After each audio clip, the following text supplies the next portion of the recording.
Ya, halo pemirsa, apa kabar Anda hari ini? Langsung dari studio IDX Channel Jakarta, saya Prasetyo Wibowo kembali hadir dalam Market Review, program yang mengupas isu-isu yang menjadi penggerak ekonomi Indonesia. Live streaming kami bisa Anda saksikan juga di idxchannel.com. Dan langsung saja kita mulai Market Review selengkapnya.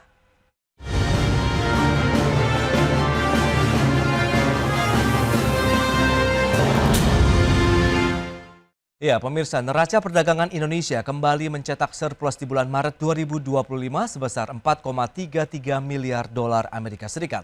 Nilai surplus di bulan Maret tercatat lebih tinggi dibandingkan Februari dan menjadikan surplus ke-59 bulan secara berturut-turut sejak Mei 2020 lalu.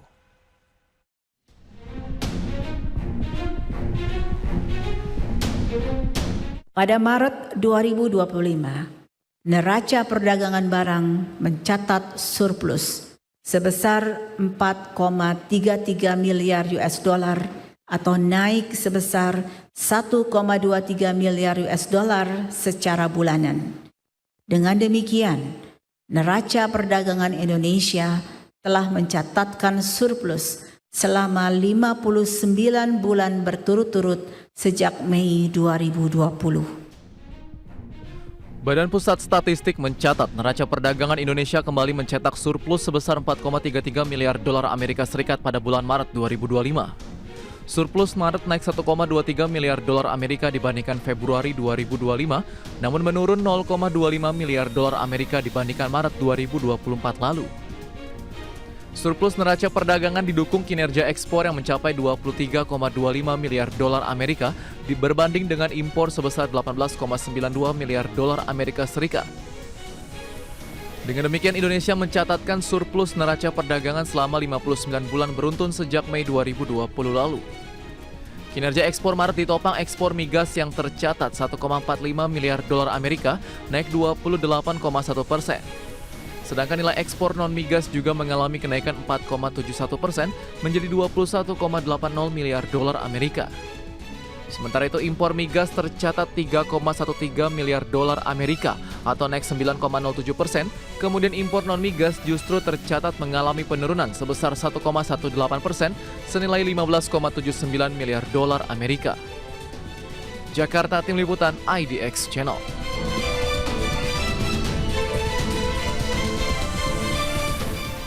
Ya, berikutnya kami sampaikan data terkait dengan surplus neraca perdagangan dari pergerakan Oktober 2024 sampai dengan Maret 2025. Data selengkapnya bisa Anda saksikan di layar televisi Anda.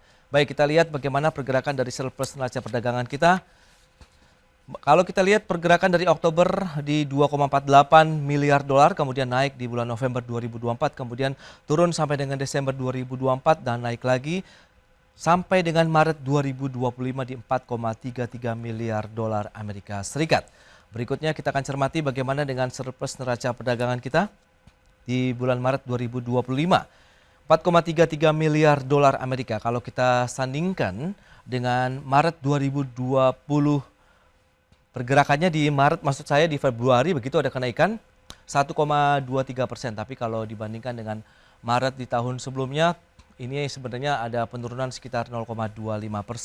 Baik, ada kesalahan data terkait dengan pergerakan bulan Maretnya, dan berikutnya kita akan langsung saja berbincang terkait dengan tema kita Indonesia surplus neraca perdagangan 59 bulan beruntun, dan sudah tersambung melalui Zoom bersama dengan Profesor Aryawan Gunadi, pakar hukum bisnis dan perdagangan internasional Universitas Tarumanagara. Ya, halo Prof, apa kabar Prof?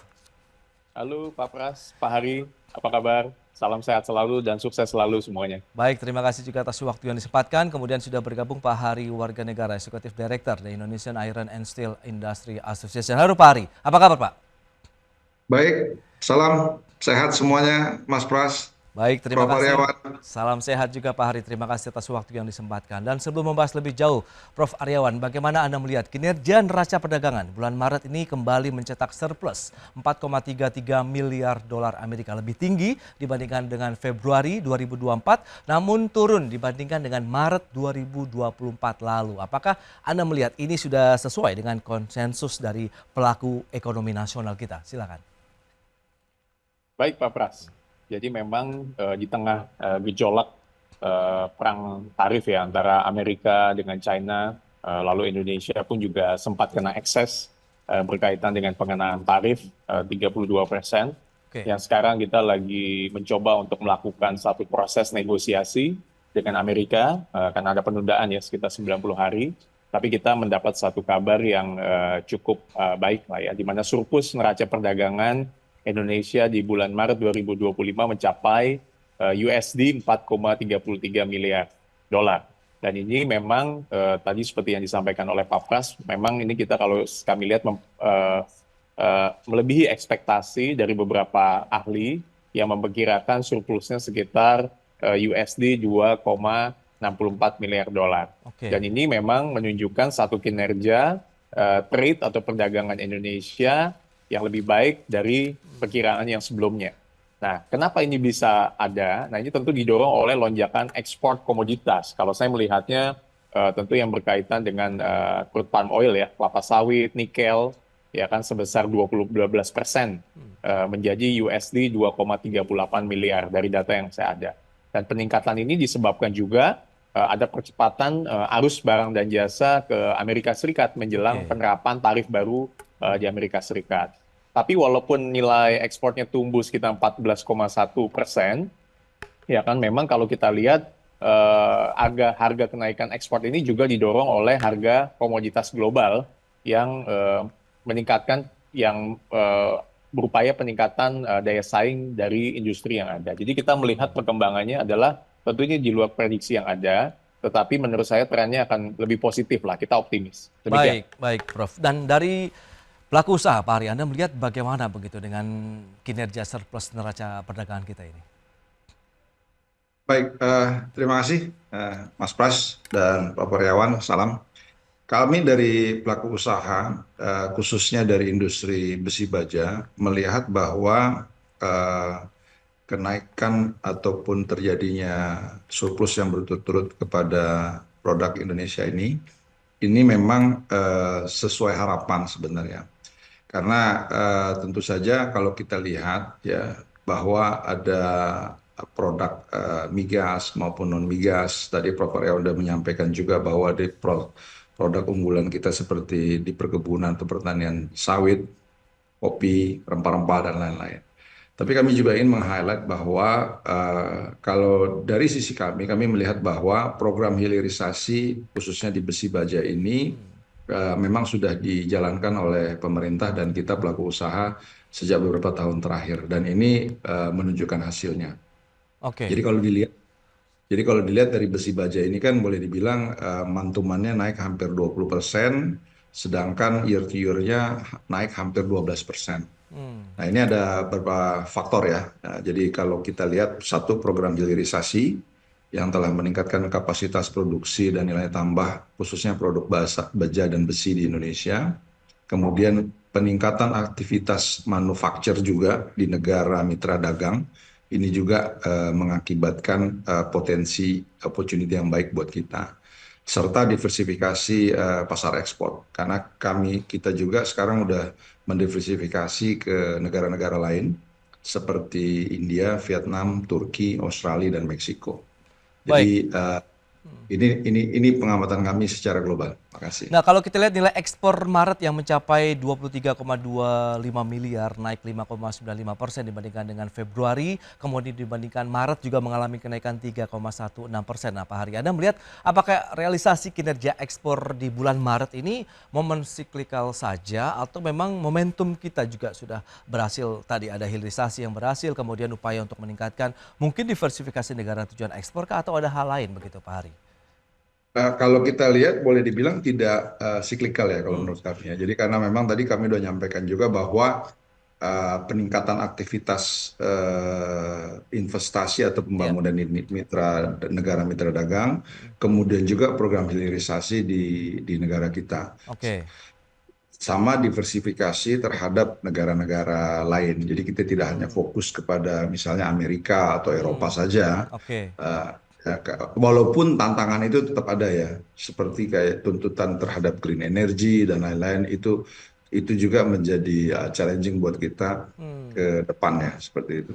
Baik, apakah ini menjadi sinyal juga bahwa dari sisi eksportasi kita ini cukup resilient ya terkait dengan menghadapi perang tarif yang terjadi di global? Kita akan bahas nanti di segmen berikutnya, Prof. Aryawan. Pak Hari, kita akan jeda dulu sebentar ya. Dan pemirsa, kami akan segera kembali sesaat lagi.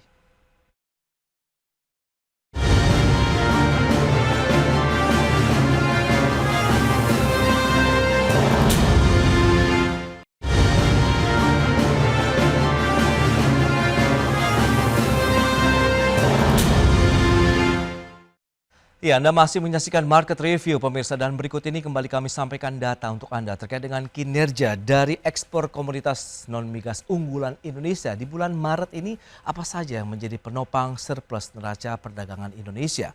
Baik, besi dan baja, kalau kita cermati dari sisi nilai ekspor mencapai 2,38 miliar dolar Amerika Serikat. Secara bulanan naiknya double digit, 19,64%. Sementara secara tahunan juga double digit di 11,84%. Sementara CPO dan turunannya secara bulanan turun 3,55%, secara tahunan masih tumbuh 40,85%. Sementara untuk batu bara ini rata-rata mengalami tekanan begitu ya, minus 5,54% dan 23,14% untuk kinerja bulanan dan tahunan. Berikutnya kita akan cermati kinerja impor komoditas non-migas unggulan.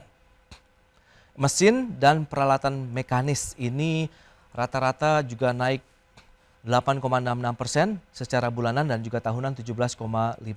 Sementara mesin atau perlengkapan elektrik ini semuanya tumbuh negatif. Sementara kendaraan dan bagiannya hanya kinerja bulanan saja yang melemah 2,9%, secara tahunan masih tumbuh 50,03%.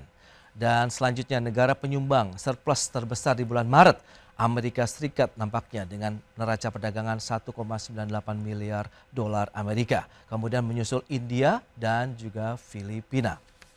Baik, kita lanjutkan kembali perbincangan bersama dengan Profesor Aryawan Gunadi, kemudian juga Pak Hari, warga negara. Baik, nah kalau kita cermati dengan beberapa data yang sudah disampaikan ini, Prof. Aryawan, Anda melihat apa yang bisa kita cermati dari sisi kinerja ekspor besi dan baja masih menjadi andalan CPO, kemudian batu bara yang biasanya komoditas andalan ini justru sedang mengalami tekanan. Apa yang menjadi triggernya? Apakah kondisi geoekonomi dan geopolitik global ini juga turut memberikan tekanan? Silakan, Prof. Ya, memang kalau kondisi global ini pasti akan mempengaruhi ya. Nanti keseluruhan konstelasi ini akan mempengaruhi. Kalau kita lihat beberapa industri perhotelan dan sebagainya pun juga terkena dampak. Nah, tadi kalau industri besi dan baja, Pak Hari selaku Chair of Indonesian Iron Steel itu sudah menyampaikan lah. Nah, tapi kalau dilihat apa faktor-faktor yang menjadi trigger ya kalau saya lihat. Yang pertama adalah memang peningkatan ekspor komoditas utama, yaitu ekspor minyak sawit mentah, olahan minyak yang hampir 41% menjadi US 2,19 miliar dari data saya. Dan sementara ekspor nikel kita meningkat 12%. Menjadi USD 2,38, dan kenaikan ini memang sebagian besar disebabkan percepatan pengiriman barang ke US karena memang mengenai TKDN yang Presiden juga sedang negosiasikan dengan Amerika, nah tentu akan punya dampak. Yang kedua adalah percepatan pengiriman ke Amerika Serikat, terutama berkaitan dengan elektronik, alas kaki, pakaian jadi. Nah ini memang masing-masing tumbuh lebih dari 15% di kuartal pertama. Dan surplus perdagangan Indonesia dengan Amerika Serikat kan juga mencapai USD sekitar 4,32 miliar pada kuartal pertama di 2025, naik dari yang sebelumnya. Nah yang ketiga adalah tentu adanya kebijakan fiskal dan insentif ekspor. Ini juga berkaitan dengan penurunan pajak ekspor minyak sawit di Februari 2025. Dan meningkatkan daya saing tentu produknya Indonesia dibandingkan dengan kalau saya lihat di Malaysia lah. Dan ini mendorong kebijakan ekspor kita juga gitu. Jadi geopolitik tentu ada pengaruh, tetapi mudah-mudahan Indonesia bisa menyesuaikan lah dengan kondisi geopolitik yang ada. Nah, apakah Anda melihat masih cukup resilience begitu, Prof, ya, dalam menghadapi kondisi global saat ini terkait dengan kinerja eksportasi komoditas unggulan kita? Iya, memang ekspor Indonesia menunjukkan ketahanan yang signifikan dalam menghadapi perang tarif global. Kita tentu harus win-win lah ya dalam berkaitan dengan perang tarif yang ada. Ini kan yang perang kan gajah nih antara US dengan China. Bahkan di berita yang terakhir, China warning juga terhadap negara-negara yang sedang melobi atau melakukan negotiate dengan Amerika Serikat. Nah, makanya yang pertama adalah apa yang harus dilakukan yang berkaitan dengan diversifikasi pajak. Oke. Jadi Indonesia berhasil meningkatkan ekspor produk bernilai tambah tinggi kan. Misalnya kalau dilihat elektronik yang tadi pakaian rajut, dan kita menunjukkan adaptasi terhadap permintaan pasar global. Kita coba adjust lah di situ. Yang Baik. kedua adalah diversifikasi pasar, dan upaya ini juga telah dilakukan dengan menargetkan negara-negara non-tradisional kayak seperti India, negara-negara anggota ASEAN yang lain, lalu Afrika, Amerika Latin, dan ini strategi yang menurut saya sangat baik dan mengurangi pasar ketergantungan pada pasar utama yang ada di Amerika. Jadi apalagi kan kita membership-nya kan dari BRICS. Nah, ini yang kita juga bisa memanfaatkan momentum asosiasi internasional yang kita kerjasamakan. Begitu, Pak. Baik, masih cukup resilience berarti ya untuk kinerja ekspor Betul. Indonesia ke depan. Nah, Pak Hari, lantas bagaimana? Tadi ekspor komoditas non-migas kita, besi dan baja ini masing-masing double digit ya di bulan Maret 2025. Nah, mungkin bisa disampaikan lagi nih, jenis-jenis apa, produk-produk apa begitu yang diminati atau bagaimana sih sebenarnya strategi apa yang sudah diterapkan sejauh ini? Silakan. Baik, Mas Pras. Jadi memang boleh dibilang di dalam 3 tahun terakhir ini produk unggulan ekspor dari besi baja itu cukup luas ya, tidak hanya di hulunya tapi juga sampai ke hilirisasinya. Dan ini yang memperkuat posisi Indonesia di pasar global saat ini. Nah, khusus di besi baja itu, kalau produk hulunya itu yang paling banyak itu adalah ferroalloy. Terutama ferronikel itu mencapai 43% kontribusinya. Kemudian diikuti oleh slab kurang lebih 15% dan kemudian billet kurang lebih 10%. Nah, kemudian produk-produk yang menjadi bahan baku utama bagi industri baja tahan karat ya, dan industri downstreamnya ini juga yang banyak diminati oleh negara-negara mitra dagang seperti Tiongkok, India, Taiwan, dan lain-lain tadi. Nah, ini produknya seperti hot roll coil stainless steel, ya kan? Kemudian ada cold roll coil stainless steel, ya. Kemudian ada wire rod dan pipa baja. Nah, memang bahan baku baja paduan kita menyebutnya ini adalah yang memang ditambah mekanisasinya dan juga dibuat anti korosi. Jadi inilah yang banyak diminati oleh negara-negara mitra dagang untuk menjadi bahan baku spare part ataupun peralatan elektronik lainnya, seperti itu. Baik, nah ini menarik kalau kita cermati dari sisi importasinya sendiri untuk peralatan mekanis begitu. Apakah dari sisi peralatan teknik ataupun mekanis dari mungkin produksi besi dan baja kita ini juga sudah cukup dari dalam negeri saja disupport atau memang masih didatangkan dari luar negeri begitu, Pak? Kalau untuk bahan baku ya kita memang masih kurang. Jadi kita juga masih import bahan baku seperti slab atau billet yang kemudian diproses di dalam negeri. Sebagian untuk kebutuhan dalam negeri, sebagian juga kita lakukan untuk ekspor seperti itu. Kalau boleh dilihat memang sedikit ada 7 jenis, Mas, di yang baja besi kita. Ada baja paduan tadi yang sudah kami sampaikan, jadi ada meningkatkan sifat mekanik, tahan korosi. Nah, ini disukai oleh konstruksi dan otomotif.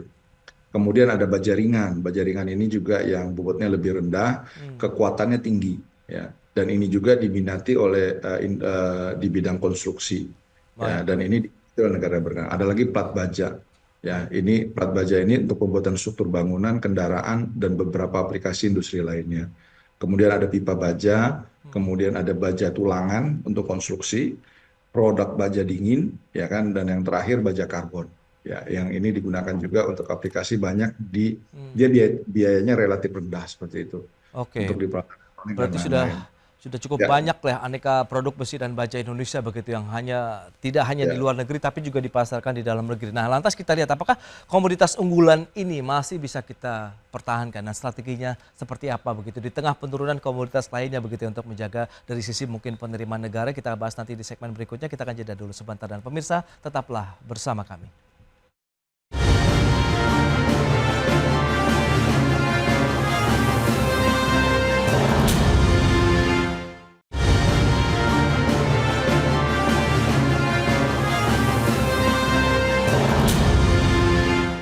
Ya, Anda masih menyaksikan Market Review, pemirsa. Kita akan lanjutkan kembali perbincangan menarik ini dan langsung saja kita ke Prof. Aryawan. Prof, Anda melihat bagaimana strategi dari pemerintah, pelaku usaha begitu untuk menjaga kinerja eksportasi begitu di tengah kondisi global yang sudah Anda sampaikan, tapi kita masih memiliki resiliensi yang cukup tinggi begitu. Ini apa saja yang harus diterapkan begitu sehingga surplus neraca perdagangan kita masih tetap terjaga begitu? Ya, paling tidak ada 5 strategi yang pandangan saya bisa dilakukan oleh pemerintah. Oke. Kebetulan saya juga baru kembali dari Tainan ya, Taipei, Tainan. Saya berkesempatan bertemu dengan Presiden of Taiwan, Presiden Taiwan, ROC Taiwan, yaitu Presiden Lai. Jadi Taiwan itu juga salah satu negara yang terkena dampak dengan adanya perang tarif. Nah, tadi kalau ditanya apa kaitannya dengan menjaga strategi yang dilakukan pemerintah supaya kinerja ekspor ini tetap lebih baik. Oke. Yang pertama adalah kita bisa lesson learn dari apa yang dilakukan oleh Taiwan. Jadi memperkuat diplomasi ekonomi dan hukum ya tentunya untuk mengatasi hambatan perdagangan. Tentu juga memperkuat negosiasi internasional, hambatan tarif barrier-nya itu pun juga dilihat. Karena pasti Amerika kan juga akan isu yang terkait kan agak kurang begitu oke lah berkaitan dengan QRIS ya kan. Yes. Karena kan transaksi dagang yang ada kan yang kita lakukan kan banyak dengan QRIS. Lalu juga meminta menurunkan hambatan perdagangan untuk produk barang dan jasa Amerika bisa masuk ke Indonesia dengan tax yang lebih kecil lah. Nah ini yang kita harus negosiasikan kepada mereka. Dari pihak luar kan juga ada proyek yang dilakukan di Indonesia, Free Trade Zone di Batam misalnya. Mungkin ada yang terkait dengan negara Amerika maupun negara-negara di Eropa dan sebagainya, atau di Asia. Nah, kita harus memperkuat ini bahwa ini ada posisi tawar yang mereka secara hubungan bilateral maupun bisnis juga bergantung kepada Indonesia. Nah, ini yang harus dikemukakan. Jadi negotiator kita untuk memperkuat diplomasi ini menjadi penting menyampaikan bahwa proyek yang dilakukan oleh mereka pun juga terkait dengan Indonesia. Yang kedua adalah diversifikasi produk ekspor dan import yang dengan tujuannya untuk mengembangkan produk yang memiliki nilai tambah tinggi. Ya kan misalnya dengan menargetkan pasar non tradisional untuk mengurangi ketergantungan pada market tertentu ini menjadi penting. Oke. Nah, yang ketiga adalah meningkatkan nilai tambah produk lewat hilirisasi industri dengan mendorong pengelolaan sumber daya di dalam negeri ya terutama ya, karena kita yakin pengusaha di dalam negeri pun sebetulnya ingin sekali, tetapi butuh dukungan dari pemerintah pastinya untuk bisa memberikan mereka insentif atau dukungan-dukungan flexibility untuk mereka bisa bersaing. Lalu tentu mendorong penggunaan teknologi dan informasi ini juga penting, harus disupport oleh government. Dan juga yang terakhir adalah optimalisasi bahan baku lokal dengan mengurangi pada bahan baku import dengan memanfaatkan bahan baku lokal yang tersedia, karena bahan baku kita kan sebetulnya cukup banyak. Nah, tetapi dengan memberikan insentif bagi industri yang menggunakan komponen dalam negeri. Saya sangat sepakat dengan yang Pak Hari tadi sampaikan berkaitan dengan kebijakan-kebijakan yang mungkin bisa dilakukan oleh kita, khususnya dari asosiasi. Demikian Pak Pras. Baik Prof. Nah Pak Hari, lantas kebijakan seperti apa yang sudah disiapkan? Kalau tadi ada beberapa item begitu, seperti lesson and learn, kemudian bagaimana menurunkan hambatan tarif, kemudian juga ada diversifikasi produk ekspor, kemudian hilirisasi, kemudian juga ada lagi teknologi dan informasi dan optimalisasi bahan baku lokal. Nah dari pelaku usaha sendiri bagaimana Pak? Mengingat ini kan menjadi bagian daripada meningkatkan industri manufaktur juga Indonesia begitu, silakan. Ya baik, jadi izin. Kami berharap bahwa pemerintah dengan kita ya pelaku usaha itu hand on hand dan tidak lengah gitu loh. Jadi boleh dibilang bahwa jangan cepat nyaman, jangan cepat puas ya dengan keadaan yang sekarang. Karena boleh dilihat investasi yang dilakukan oleh negara Cina itu bagaimana dia bisa maju dilakukan investasi industrinya itu sejak 15 sampai 20 tahun yang lalu seperti itu. Nah, kami menyorot bahwa kalau dari sisi kami di industri besi baja, pemerintah punya program ketahanan pangan. Pemerintah punya program ketahanan energi. Nah, kami inginkan bahwa pemerintah juga punya program ketahanan industri, khususnya adalah industri besi dan baja. Karena orang menganggap bahwa industri besi baja ini adalah mother of industry. Nah, Jadi oke, pemerintah mempunyai tim lobbying dengan Amerika sekarang, ya Amerika juga adalah mitra dagang yang baik dengan kita. Kita mempunyai surplus hampir 2 billions US dollars, ya. Tapi tidak lupa juga kami menyarankan pada pemerintah mempunyai tim lobby untuk negara-negara lain, ya. Oke. Diversifikasi tadi, diversifikasi pasar non tradisional. Jadi kita juga harus melihat ke situ dan perlu diwaspadai juga. Kalau dengan trade war yang ada di antara Amerika khususnya dengan Cina, shifting produk Cina ini, karena Cina itu boleh dibilang kalau kapasitas, coba dilihat ya, kapasitas pembangunan besi baja kita di Indonesia itu 20 juta ton. Oke. Ya. Kita punya roadmap 2045 mencapai 100 juta ton. Nah, Cina, Mas Pras, ya, saat ini 1 miliar Wow, ton. ton. Oke. Bayangkan, ya. Nah, mereka membangun industrinya itu kan cukup agresif. Nah, sekarang mulai melambat. Nah, artinya 1 miliar ton ini pasti akan cari pasar baru. Yes. Tidak hanya domestik Cinanya. Nah, ini yang perlu diwaspadai. Kemenperin dengan Dirjen Ilmate, ya kami hand on hand, ya kan, mulai dari anti dumping. Kemudian ada lagi Shibam. Jadi beberapa negara Eropa, bukan negara beberapa, tapi Eropa, Kanada, ya, Amerika itu udah menerapkan green energy. Nah, kita ini industri besi bajanya 85% listrik di Indonesia ini masih non green. Oke. Jadi artinya sumber. Nah, ini yang akan menjadi challenge. Kami melihat bahwa PLN juga di dalam 10 tahun ke depan itu sudah mencanangkan investasinya 85% adalah green energy. Seperti Oke. itu. Nah, walaupun kita ketinggalan, tapi kita applause lah. Maksudnya Ya. sama-sama menuju ke sana. Kenapa? Karena tuntutan dunia nih, semuanya akan dilihat. Besi baja kita ini pakai energi apa? Oke. Masih fosil tentunya. Nah, ini pada saat sekarang ini udah mulai berlaku tarif tambahan Baik. kepada produk besi baja yang energinya belum green. Ya. Nah, ini challenging nih. Nah, jadi kami juga ingin sama-sama dengan pemerintah kita menuju ke sana seperti itu. Baik, Pak Ridho. Memang masih banyak PR yang harus dituntaskan, tapi yang perlu disampaikan tadi hand on hand antara pemerintah, pelaku usaha, pelaku ekonomi lainnya begitu untuk bisa membangun kinerja ekonomi kita baik sisi eksportasi, kemudian bagaimana menjaga pertumbuhan ekonomi Indonesia terjaga dan akhirnya masyarakat juga yang akan diuntungkan dengan semakin membaiknya tingkat kesejahteraan di Indonesia. Baik, sayang sekali waktunya terbatas ini Prof. Aryawan. Terima kasih banyak atas informasi update yang diberikan kepada pemirsa. Pak Hari, terima kasih juga atas update dan juga analisis yang diberikan kepada pemirsa pada hari ini. Selamat melanjutkan aktivitas Anda kembali. Salam sehat. Sampai berjumpa kembali. Terima kasih Prof. Aryawan, Pak Hari. Terima kasih, Terima kasih, Pak Mas Pras, Pras. pemirsa, Pak Hari. Pak Aryawan, terima Siap. kasih.